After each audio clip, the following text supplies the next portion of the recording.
Sarah, good to have you with us. Before we get into philosophy and equities, how did you come up with the name of Causeway Capital? My Irish partner, Harry Hartford, named our firm after the Giant's Causeway in Northern Ireland. It's a 50 billion year old array of basalt columns, and legend has it the giants walked these columns to the Outer Hebrides. So we wanted something rock solid with great longevity as our logo. This is in the old days, banks had big, impressive lobbies to make you think they're solvent. Right, we have an impressive logo and a small lobby. Your clients would be happy with that news. You started out in terms of compiling data, number crunching. You were trying to do what antitrust is supposed to do, break up an oligopoly or monopoly. Give us a little background. Well, I wanted to segue. When I finished graduate school, went to work in investment banking. I wanted to segue from investment banking to investment management. So having all this data seemed like a very valuable commodity to sell to investment managers, and I found one who might buy it, and they bought me, and I ended up working there permanently. So what kind of data were you putting together? Financial data that were so companies' financial statements digitized. What did you bring to it that was a little different from what others were doing? More in-depth research data on various companies within countries that would be very useful, particularly as global investing back then in 1990 was beginning to take off. And instead of just a few firms participating, for U.S. domiciled investment managers, this was becoming the next wave for them. One of the problems with investing overseas is the trustworthiness of the data. Supposedly it's not quite at the par of the United States. We see these scandals with China and the like. Yeah. How much has it improved in the last 20 years? Tremendously, and I would say that improvement has become exponential over the last 15.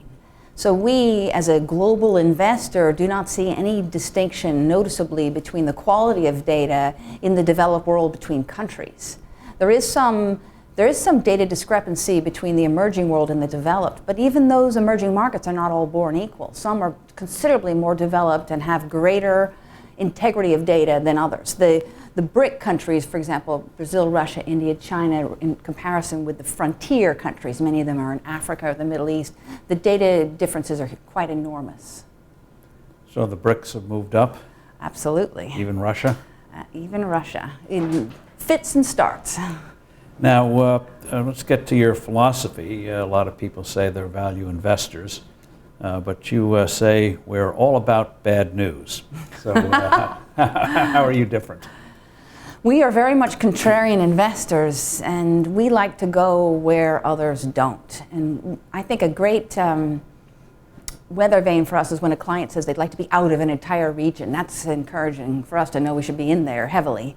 An example would be Europe. From April of 2010, we began writing to our clients, letting them know that we were confident that the Eurozone remained intact. And in fact, there are all the reasons economically and politically for the Eurozone to stay together. And as the stocks in that region began to sell off in greater and greater numbers, that's where we put a huge amount of emphasis. So high quality companies with great balance sheets, sometimes very economically cyclical, but domiciled in the Eurozone turned out to be a winning formula. And we were confident of it because so many investors were fleeing the region. So in those panics, the good goes with the bad. Absolutely. We call that indiscriminate selling. And it's the flip side of the coin to indiscriminate buying. We've seen indiscriminate buying in the tail end of our credit bubble from 2006 to 2007. That was a particularly difficult time for a value manager, especially Causeway, to find attractive stocks. And then we went into a period from 2008 of indiscriminate selling. So we had, by the end of the year, you could have bought anything and made a lot of money over the ensuing 2 years. So let's get into what you bring value added to your value investing. What makes you different from others who say, we're value investors too? Well, they may be. Causeway is a fusion of both fundamental and quantitative investing, and we're only as good as the people on our team. So I work with a team of another 12 portfolio manager analysts, and then 4 quantitative specialists, 2 of whom are portfolio managers, and we work together. So everything we do at Causeway is a combination of deep fundamental analysis, of understanding the the financial statements of companies and their prospects for improvement. Usually they've stumbled. That's what makes them a value stock. Something's gone wrong, and it's typically temporary. And at the same time, understanding the risk characteristics of the stock. How much additional risk will this stock add to our portfolio? How much does it diversify or not what we're holding now? And the only way to know that is to have a very robust risk model, which we do. How do you start the screen? What are your cutoff points? We have 3,000 stocks that I consider fair game. They all have a market cap of over $1 billion US. And those stocks, we screen them using criteria that are established by my quantitative colleagues. And the screens look for stocks that have what's called an equity risk premium. They have an earnings yield that exceeds their country's 10-year government bond yield by a 200 basis point gap. Think of that as Must be pretty easy to find. Yeah, a lot of bond yields have plunged. Some have risen. As bond yields fall, you're on to the right track here. That allows us to pay higher and higher amounts or greater PE ratios for the stocks because discount rates are falling. Think of it that way. We're willing to pay more. And we also, at the same time, look for companies that have both dividend yields and share repurchases that exceed the market average. So these are companies that have a proclivity to returning capital to shareholders. That's often a very good sign of excellent capital management and managements who are working on behalf of their shareholders. And then companies tend to have a low price to cash flow versus industry, and their earnings estimates have reached a floor, so they're no longer falling. It's one thing to buy when others are selling, but if you're too early, your clients are very unhappy. So how do you avoid the falling knife syndrome? One of the ways, again, is to make sure that we are not in a situation where earnings estimates are still, the rate of change is negative, because that means that there's often a lot longer to wait and more pain. Is that more of an art?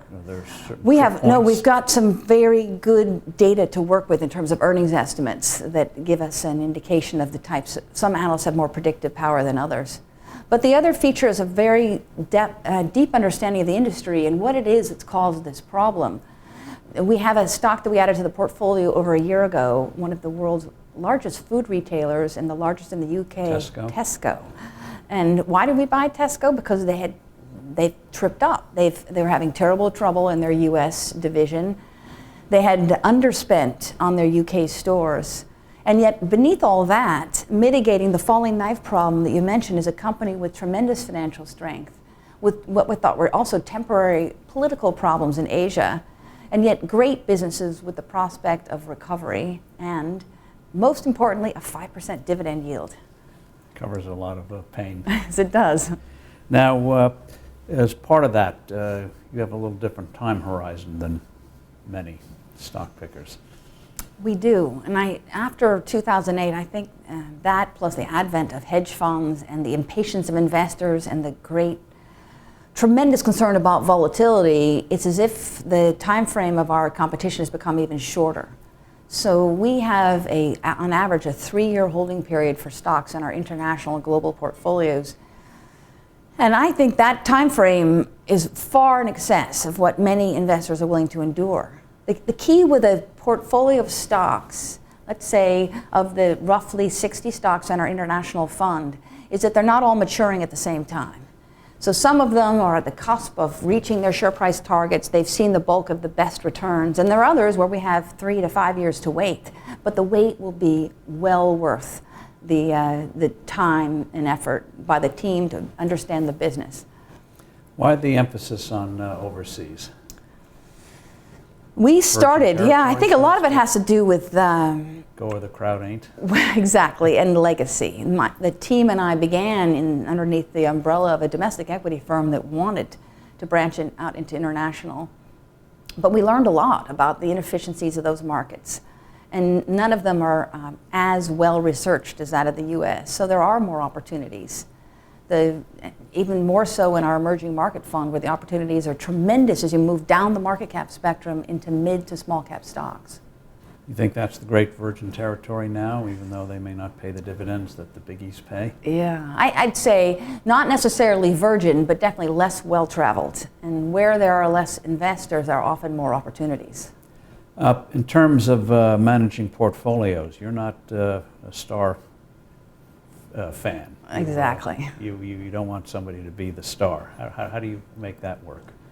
We are a multi-portfolio manager system. We've just promoted 2 more. We have now 8 fundamental portfolio managers, and most people fall off their chairs in astonishment hearing that. But it's great for our clients and for our fund shareholders. Each portfolio manager brings an area of expertise to the table, and in collaboration, we make better decisions than 1 or 2 people. And the other great advantage. So committees can work?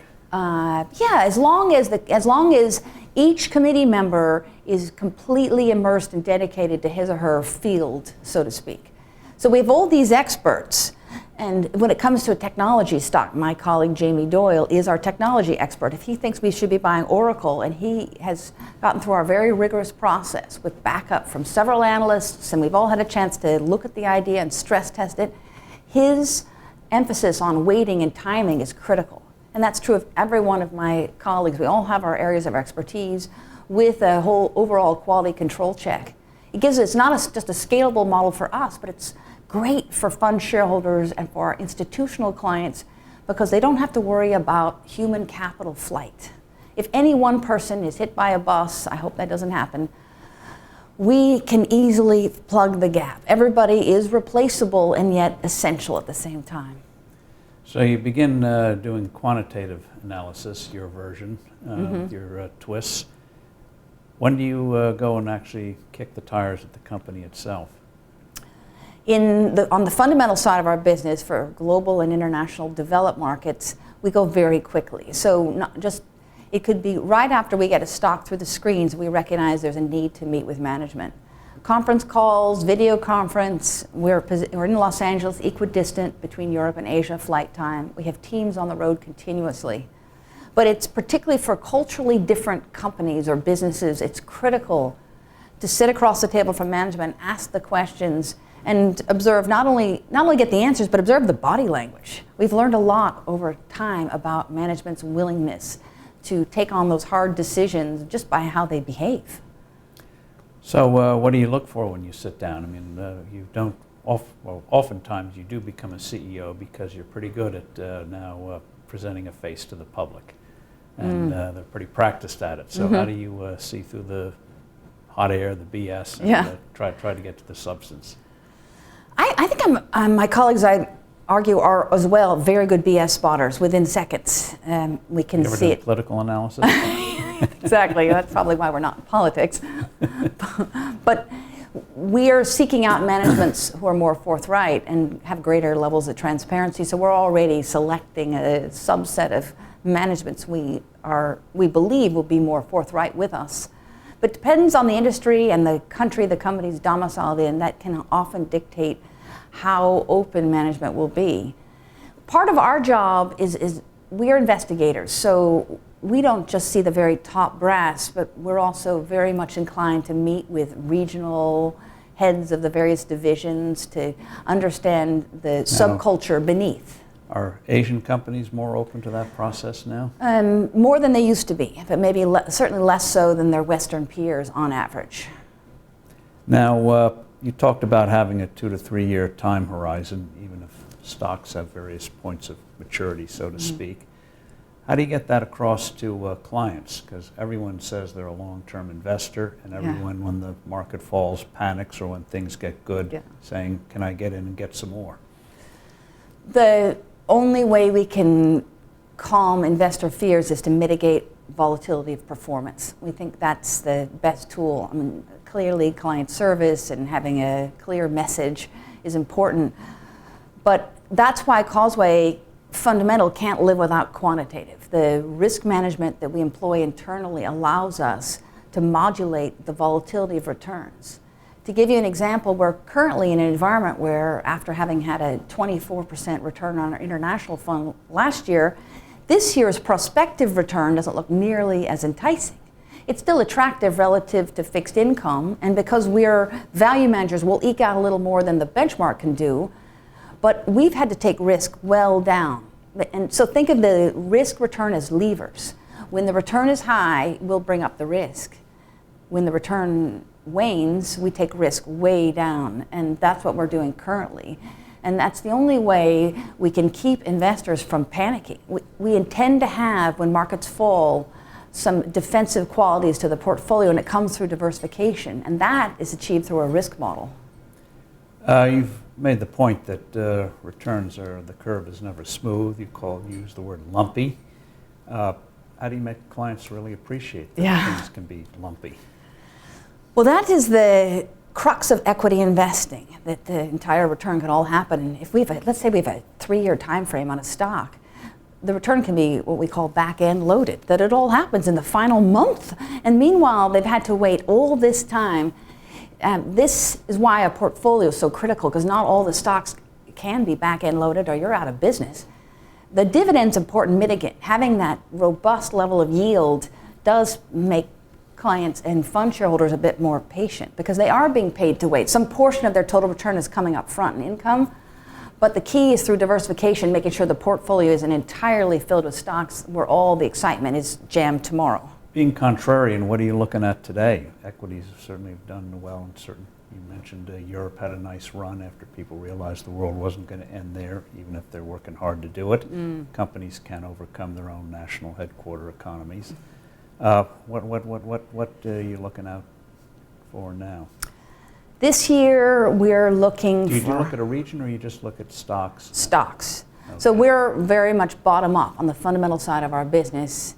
So in the developed world, France stocks. tanks, you don't say, let's look at French companies. No, and some of these French companies don't do any business in France, so it would be a pointless exercise. But the stocks tell you a tremendous amount. In order to really understand the stocks, you need to understand the macro environments in which they operate. So we have a macroeconomic overlay on our process, but understanding the industry and the company is by far more important. So many of our companies were Eurozone, they are Eurozone listed, and they had that taint in their share price last year, but they were generating the bulk of their growth in the emerging world. So that to us is like having your cake and eat it too. This year, however, we are looking for more yield. We're looking for more defensiveness without having to pay up for those expensive consumer staple stocks, especially in Europe. So energy, for example, is a sector it was poor performing last year, and we think it's going to be very much an outperformer this year. It's already doing well, hasn't it, recently? Well, I'd say it might be too soon to say. Some of the exploration production companies have perked up, like Anadarko Petroleum in the US, and that had a bit of a litigation overhang. But even more interesting than these very capable E&P companies are the integrateds, like Royal Dutch Shell, which came out today with sort of mixed earnings, or Total listed in France. Because there you get 5, or in case of Total, 6% dividend yield, rock solid balance sheets. The integrated nature of their business protects them to some degree from rapid changes in energy prices, because they're either selling the product or they're using it as an input. And also businesses that have seen the light. We think that their production capabilities are rising rapidly, and they're taking advantage of what we think will be greater and greater demand for natural gas. So we like those stocks a lot, and they help to bridge the gap between what has been a fantastic performance in equities overall and wherever we're going tomorrow. They're just very solid performers in the portfolio, and they help us bring portfolio risk down. Just on the energy side, there seems to be plenty of oil in the world, natural gas for drowning it, at least in the United States. You don't see that as a depressant, or you think the market's already discounted that or over-discounted it? Well, let's look at the demand side. That's kind of it. We can't talk about supply without demand. Right. And here we have, in 2013, for the first time ever, demand for energy in the emerging world now surpassing that of the developed. And it's hard for us all to kind of deal with that, because we'd like to think we're in the sort of the hegemon side of the equation, but the emerging demand is significant and making it's overcoming or compensating for, and then some, the very slow economies in the developed world. So that's encouraging, and we're not looking for a flood of additional supply. What we can see in shale, for example, in the US is that this production declines very rapidly if the capital expenditures are not kept up. So this isn't some sort of gift that doesn't require a huge amount of effort in order to exploit, not to mention the environmental hurdles ahead. What other stocks do you like? Tobaccos? We have some, and they're there for stability, not necessarily for valuation. But the area globally that's really interesting now is healthcare. They weren't necessarily great performers last year. In particular, U.S. managed care. Of all areas, this one is unique to the U.S. market. Every other market, government pays. Thankfully, that hasn't happened here, at least not yet. Right. But companies like United Healthcare, in both commercial health insurance as well as Medicare and Medicaid, they're the single largest Medicaid plan provider. And then Molina is entirely in Medicaid. The Obamacare has pushed tens of millions more patients into Medicaid. So the whole criteria has been lifted. Instead of at the national poverty line, now you can earn 133% of, and now you can qualify for Medicaid. So let's say that's 15 million more people. They've all got to be covered by the states. And the states need managed care plans in order to do this effectively and efficiently. So in this environment of tremendous fiscal pressure, we're identifying companies that are saving government money, both federal and state. Foreign car makers?